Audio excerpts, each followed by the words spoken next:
Yo, what's going on, guys? Today I'm going to be going over the NBA slate on DraftKings for Friday, November the 16th. We do have an 8-game slate for Friday. I'm going to go through each position and talk about some of my favorite plays that I see. Early looks at this slate. Point guards, shooting guards, small forward, power forward, center. Go through each position. Studs, mid-tier plays, value. Any plays I see I like, I'll be sure to hit on them. But before we do get started, guys, I would appreciate it if you would drop a like on the video. Really does mean a lot, and if you are new to the channel, then make sure you click that subscribe button down below. Would really appreciate it. Make sure you trigger the bells as well, so that way you'll get notified every time I upload. So at point guard today, we have 3 options that are over 9K. We got John Wall, Oladipo, and Damian Lillard. Looking at these top 3 guys, I really don't have interest in all 3 of them when it comes to price. I love the matchup for John Wall, but the price tag at $9,500, I think it's just a little bit too much for me to pay. There's other guys I'd rather play. We do have AD and Giannis both in great spots today. You got like Cat at 9,600, who I'm just going to be playing a ton this year now that Jimmy Butler's gone. You even have cheaper plays you could go to, guys with similar upside for a lot cheaper. So I don't see myself paying up at point guard a ton today. Even maybe like Ben Simmons is $1,000 cheaper. You could get a similar game. Like if John Wall puts up 50, I could easily see Simmons going for 45 and being the better play for $1,300 cheaper. So I like the matchup for Wall. I like the matchup for Oladipo. Like the matchup for Lillard, but the price tags was a big thing that's probably going to keep me off of these guys to where I don't have a ton of exposure to them. And in the mid-range, probably my favorite play here is Mike Conley. Mike Conley, 7K, gets a great matchup. Great spot for the Grizzlies facing the Kings, a Kings team that plays no defense, a bad defensive team. They play very fast as well. A pace-up spot for the Grizzlies. Really like Mike Conley here. He did well when he faced the Kings earlier this year, putting up 44 DraftKings points in 36 minutes. I think we could get a similar game. Mike Conley might be my favorite pay-up point guard. If I'm going to pay for one of these options, 7K and above, he might be the guy that I go to, especially with the matchup and with the price tag. And D'Angelo Russell as well. He was a guy that I was pretty heavy on last slate. I expect his usage to really increase with Karis LeVert off the court. That game against Miami, he just had a really bad game. Only played 24 minutes. Took 18 shots, just 23 DraftKings points. A bad game from D'Angelo Russell. I think we see a bounce-back game from him. I do like him at 6,600. I feel safer going up to Mike Conley. But Russell's probably a guy I'm going to have plenty of exposure to at 6,600. And then Jeff Teague's the other guy I want to mention. Really like Jeff Teague here. His price tag just seems way too cheap at 5,900. With no Jimmy Butler, with Derrick Rose also questionable as well, we're going to see massive minutes and massive usage for Jeff Teague. Teague, Cat, these guys are going to be doing a lot of the heavy lifting for the Timberwolves now. Teague played 37 minutes his last game against the Pelicans and put up 42 DraftKings points, had 14, 2, and 14. Really good game from Teague. I think we're going to continue to see him put up double-digit points, double-digit assists. I wouldn't say every night, but the assists are going to be there nightly. The points should be there as well. And the price tag's still too cheap, in my opinion, at $5,900. T could easily go for 7X again. I really like him at $5,900. Like this spot against the Trailblazers. Two pretty fast teams, fast-paced teams. I think this is a good game to look at if you're looking for maybe some potential value. There is some value from the Timberwolves that I do like, and Teague is one of those plays. But now talking about cheaper point guards, sub 5K. Shelvin Mack's a guy that's been playing really well lately, and he's been getting the minutes off the bench for the Grizzlies. Last game against Milwaukee, he played 29 minutes. He's played 33, 29, and 29 minutes off the bench the last 3 games. He's been pretty consistent, 21, 21, and 33 DraftKings points. The price tag's still somewhat cheap at $4,200 if you're going to continue to see close to 30 minutes for Shelvin Mack. Don't mind him here, especially with the matchup. You could go there at $4,200 if you do want to go cheap at this position. And then Emmanuel Mudiay was the last guy I wanted to mention. Mudiay is going to be starting over Ntilikina, it looks like, for the time being. Mudiay didn't play a ton of minutes last game. He was dirt cheap. I had a little bit of exposure to him. I didn't go crazy on Mudiay. He did play 21 minutes, 18 DraftKings points. That game did blow out. The Thunder did win that game by 25 points. I think if we see a competitive game here against the Pelicans, we could be looking at mid-20s in minutes from Mudiay. I don't think he's ever going to be a guy that's going to play 30-plus minutes because I'm pretty sure the Knicks have said they want to split the minutes when it comes to Mudiay and Ntilikina. So I'd project Mudiay for about 24, 25 minutes here. He probably is going to get you 5 to 6x. If you want to go there in cash, I could see it. Tournaments, his upside might be a little limited since he's going to be splitting a lot of time with Ntilikina. But 4K, really cheap option, good matchup against the Pelicans. Pace-up spot, I could see wanting to go to Ntilikina as a value play. But let's move on to shooting guard now. So this is probably another position I don't really want to pay up. Like Kawhi at 9K, just not a guy I'm going to get a ton of exposure to, especially against Boston. Drew Holiday at 8,300, you could go to, but I believe Elfrid Payton should be coming back for this game. Let me search up Payton real quick. I know Payton didn't play last game. He's listed as questionable for this game against the Knicks. At least DraftKings has him listed as questionable. He missed Wednesday's game. As a result, Payton will miss 9 straight games. Sprained ankle should be considered questionable. So there's a chance Payton returns. Really, the only scenario in which I pay up for Drew Holiday is if Payton is out. If Elfrid Payton plays, then I'm not going to be on Drew Holiday at 8,300. We'll have to wait for that news as the day goes on, though, on Friday. Zach LaVine's probably my favorite option here. He's only 7,800. Really cheap price tag for Zach LaVine. I was on him heavy last game against Boston. Didn't do that well. The price tag was cheap in that game. The price tag's cheap in this game as well against the Bucks. And if this game stays competitive, if you think this game stays competitive, Zach LaVine's probably going to be the reason why. Even in a 29-point blowout last game against Boston, LaVine still played 32 minutes. So if this game stays close, you're going to get massive minutes from LaVine. The usage is going to be there. I do like him at 7,800. And then a price play, Jimmy Butler, 7,300. Jimmy Butler did not look good in his debut with the Sixers. He only shot 6 for 12, so he was pretty efficient, just didn't take a ton of shots. 33 minutes, 21 DraftKings points, 14 points, 4 rebounds, 2 assists. I don't think we're going to get another bad game from Jimmy Butler. I'd expect a bounce-back game. At 7,300, you obviously have to consider Jimmy Butler here. The price tag is just really, really cheap. They're going back to Philadelphia as well, so it is the first home game for Jimmy Butler. I would feel safer getting up to Zach LaVine, but I'm probably going to have some Jimmy Butler just because of the price tag. Way too cheap for a guy with Butler's upside. Even though he didn't look good in his debut, I'd expect a bounce-back game from Jimmy Butler today.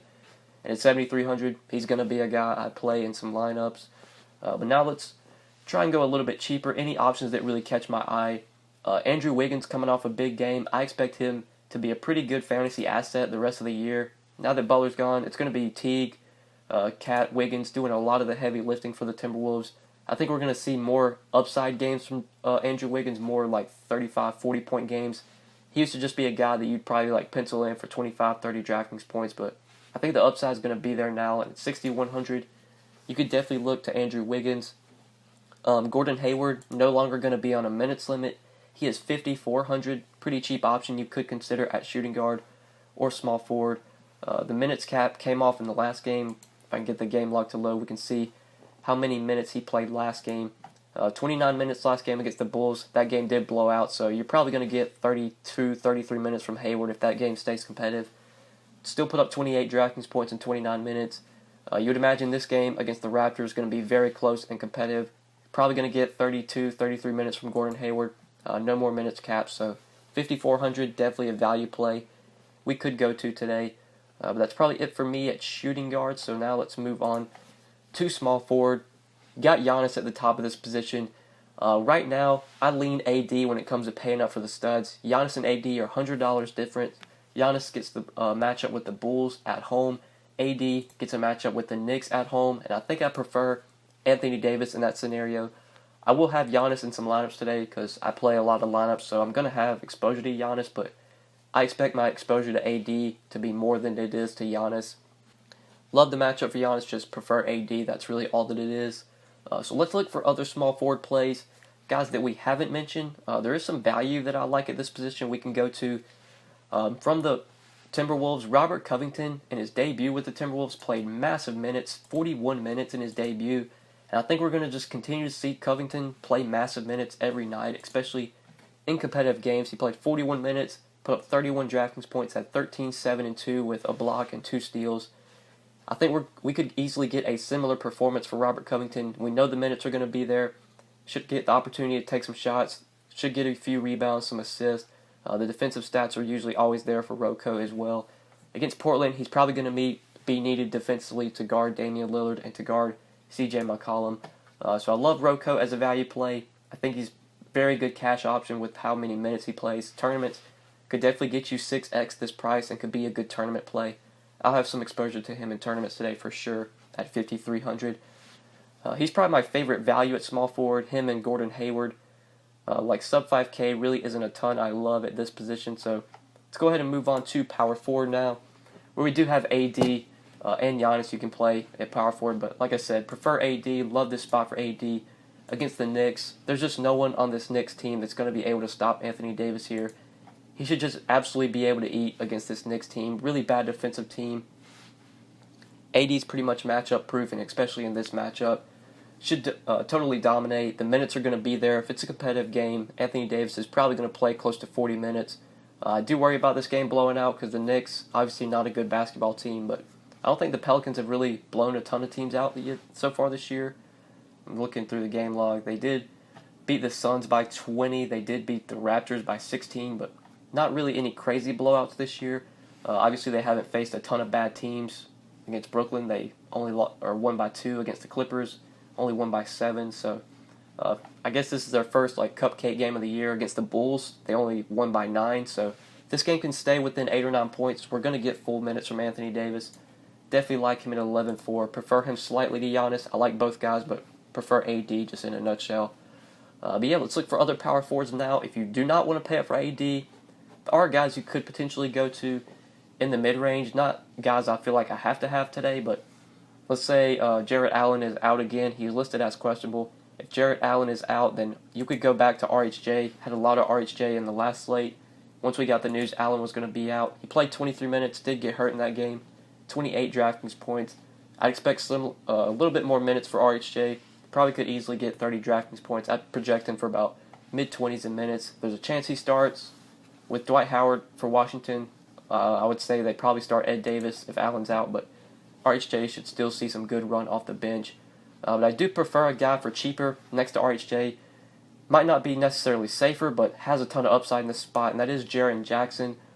Jackson, really the only thing you worry about when rostering this guy is, can he stay out of foul trouble? That's really the only thing that keeps him from having massive games. We looked last game against Milwaukee. He only played 16 minutes, had 5 fouls in that game. I know he fouled out once this year, had 5 fouls against the Jazz, 5 fouls against Phoenix. Against Sacramento earlier this year, played 30 minutes, fouled out in that game, 6 fouls. But in that game against Sacramento, he did get 30 minutes in, 30 DraftKings points. I'd expect a similar performance here for Jaren Jackson. Love the pace-up spot. Kings defense so bad. I think it's a great spot for Jaren Jackson. Going to have a ton of exposure to him in tournaments. Definitely one of my favorite cheap power forwards if you do want to go cheap at this position. But I think that's it for power forward value plays. Ed Davis, you can play at power forward. I do like him today at 4,300 if Jarrett Allen is out. But let's go ahead and move on to center now. The top of this position, got some studs here. Joel Embiid, Karl-Anthony Towns, Whiteside, Gobert. Just a few guys at the top. Embiid for me at 10-3, probably not going to be a guy I get a lot of today. Just would rather get up to Giannis or get up to AD. Embiid's $1,000 cheaper than those guys, but still think I'd rather just try and find the $1,000 and get up to the guys I talked about. Cat, though, I do like at 9,600. Cat's just going to be a monster rest of season. Without Jimmy Butler, his usage is insane. He played 35 minutes last game against the Pelicans, 53 DraftKings points. I believe Jimmy Butler was out against Brooklyn as well, didn't play in that game. 37 minutes from Cat, 59 DraftKings points. We're going to see Cat put up these big games every night. 9,600, I do like paying up for him at center if I can find the salary. Going to be hard to play him and Anthony Davis, but if a lot of value opens up, we'll definitely have some exposure to Cat at center. But if you do not want to pay up, there are a lot of good mid-tier plays I like. Nurkic, if you can get the minutes from Nurkic, the dude's going to be a beast. He got the minutes last game against the Lakers. He played 35 minutes, just a massive game from Nurkic, 54 DraftKings points. If you get anywhere in the low 30s in minutes from Nurkic, he's going to be a beast. He only played 22 minutes earlier this year against the Timberwolves, but still put up 39 DraftKings points. I'd project Nurkic for about 28, 29 minutes here. That's probably going to project him for around 36, 37 DraftKings points, so definitely going to be a guy I have exposure to if I go to the mid-range. Always love playing Nurkic in tournaments. Dude just has massive upside when he gets the minutes. But if you don't want to go to Nurkic, another guy that I really like that's really cheap, really just stands out to me is Dwight Howard. Dwight Howard's only 5,700, gets a smash spot today at home against Brooklyn. I expect Dwight Howard's probably going to be very popular today. He hasn't really had a smash game this year. His best game was 33 DraftKings points against Miami, where he went for 11 and 16 in 33 minutes. If we can get a competitive game here between Brooklyn and Washington, if we can get the minutes for Dwight Howard, should totally be able to dominate in this matchup. And at 5,700, that's just too cheap for Dwight Howard if he's going to play his full minutes here. If the game stays competitive, we should get 32, 33 minutes from Dwight Howard and should totally be able to crush this price tag. So at center, I love him a ton. He'll probably be my highest exposed center. Definitely going to have Cat in some lineups, going to have some Nurkic, but I expect to have a lot of Dwight Howard.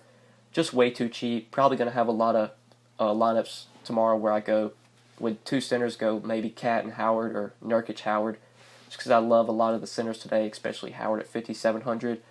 But yeah, I think that's it for center plays. They really stand out to me, so I think that's it for the video, guys. Hopefully you did enjoy this video. Hopefully it helped you. If you enjoyed, just make sure you click that like button. Would really appreciate it. Make sure you subscribe if you have not already. If you do have any questions, feel free to hit me up on Twitter at the DFS_GOAT, or you can leave any comments down below, and I will get back to you as soon as I can. But yeah, guys, good luck tonight. Really appreciate you watching the video, and we will see you in the next one. Peace.